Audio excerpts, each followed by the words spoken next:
মামি আমি। আরে ভাগিনা তুমি এইভাবে কেউ ধরে ভয় পেয়ে গেছি না আমি। মামি আমি আসলাম মানে তোমার দেহে আমার কিরম ভালো লাগে না, তাই আমি বাড়ি থাকতে পারি না, তাই আমি ঘন ঘন তোমার চলে আসি। আমি তো এটা জানি আমার সারা তো তোমার ভালো লাগেই না, সারাক্ষণ খেলে আমার বাড়িতে আসে, কিন্তু মাঝখানে কয়েকদিন আসেনি কে? আসি নাই, ওই আমি একটু ঢাকায় গেছিলাম, ঢাকায় যাইয়ে একটু বেড়াতে আরাম কয়েকদিন ঘুরে ফিরে আসলাম, ভাবলাম যে আপনারা নিয়ে যাবো সাথে, কিন্তু দেখলাম কি যে আমি যদি আপনার সাথে নিয়ে আসি, ঢাকায় যদি নিয়ে যাই তাহলে আবার একটা রুম লাগতো, রুম পাবো করি। আমারও না ঢাকা শহর না দেখার অনেক শখ, এবার গেলে আমার একটু সাথে করে নিয়ে যাবে। যদি এবারে গেলি সাথে নেব, কিন্তু আগে একটা রুম ঠিক করতে হবে, রুম ঠিক করে হয়তো 15 দিন বা 20 দিনের ভাড়া দিয়ে, পুরো 1 মাসের ভাড়া দিয়ে একদিন ওইখানে কয়েকদিন থেকে ঘুরে ঘুরে বেড়াবো। আমি কয়েকদিন ধরে ভাবতেছি কি রে ভাগি না ঘন ঘন আসে না কে, তোমার দেখার লাগে মনটা খালি ছটফট করতেছিল। আর আমারও তো মনটা ছটফট করছিল, এখন তো দুজনের সামনাসামনি আসি। মামি একটা কথা কই, মামু কিছু কই? তোমার মামা বাজারে গেছে। মামা বাজার গেছে? আচ্ছা আচ্ছা, মামা আসবে না কোন সময়? বাজারে গেছে, তাও তো আমাকে সন্ধ্যা। ও সন্ধ্যায়, এই তো সুযোগ। তাছাড়া আমি বলছি ভাগিনা আসতেছে, তোমার জন্য একটু ভালো বাজার করতে গেছে, কি কি খাবা যেটা তোমার পছন্দ ওইটাই, ওই পাঠার মাংস আর ইলিশ মাছ। আচ্ছা ঠিক আছে, কিন্তু মামা কি জানে না আমাকে? আরে না, তোমার আমার বিষয় তোমার মামা জানবে কি করে? আর তাছাড়া তোমার মামা তোমার যা বিশ্বাস করে জীবনেও বিশ্বাস করবে না এইসব কথা। বিশেষ করে কি জন্য, মানে ওই মামাদের মাঝে মধ্যে টাকা পয়সা দিই তো আমি, আমার তো মেরা টাকা, ওই টাকা দিই, এই জন্য মামা আমাদের বিশ্বাস করে। আমি তো তোমার বেশি আদর যত্ন করি, টাকা পয়সা দেও দেখে।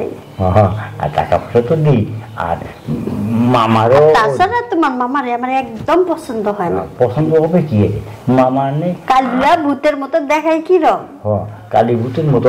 আর আমার তো দাগ 2 চুল মানে মাথায় আছে, মামার তো চুল পাকলে কি হয়েছে, মাথায় চুল না থাকলে কি হয়েছে? তোমার মনে যে রস আছে, এই রসই আমার ভালো লাগে। আমার রসও আছে, আবার কুয়াশও আছে, মানে উদাও আছে, বুঝছেন? জানি তো, এই জন্যই তো তোমার এত আদর করে।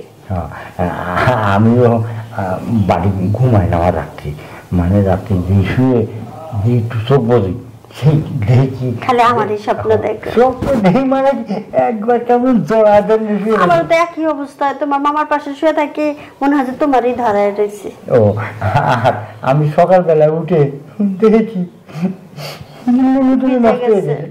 নষ্ট হয়ে যায়, মানে রাত্রি স্বপ্নে দিয়ে আপনাদের দিয়ে সকালবেলা উঠে লুঙ্গিটা আমার নষ্ট হয়ে যায়, তখন এমন দুঃখ লাগে যে কি এলাম কি এলাম।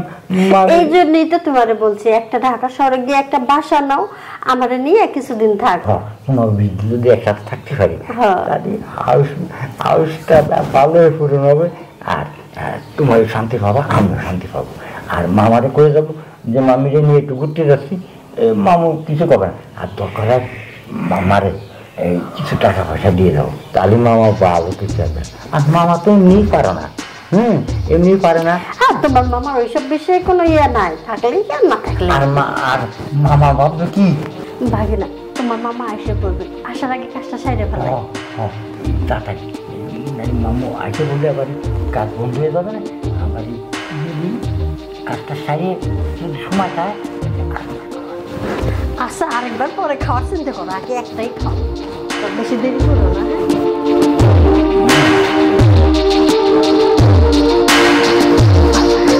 ভাগে না, কি খাই আসছো এতদিন পরে? কিছু খাইনি, মানে আমার তাই খায়। এমনিতেই তোমার শক্তি আছে, বয়স হলে কি হবে, জিনিস ঠিক আছে। জিনিস ঠিক না থাকলে কি মামির পিছন দিয়ে এসে জড়া করতে পারি? সেটাই তো। আচ্ছা ভাগে না, তুমি একটু রেস্ট করো, হ্যাঁ? আমি তোমার খাবারের ব্যবস্থা করি। আচ্ছা যাও।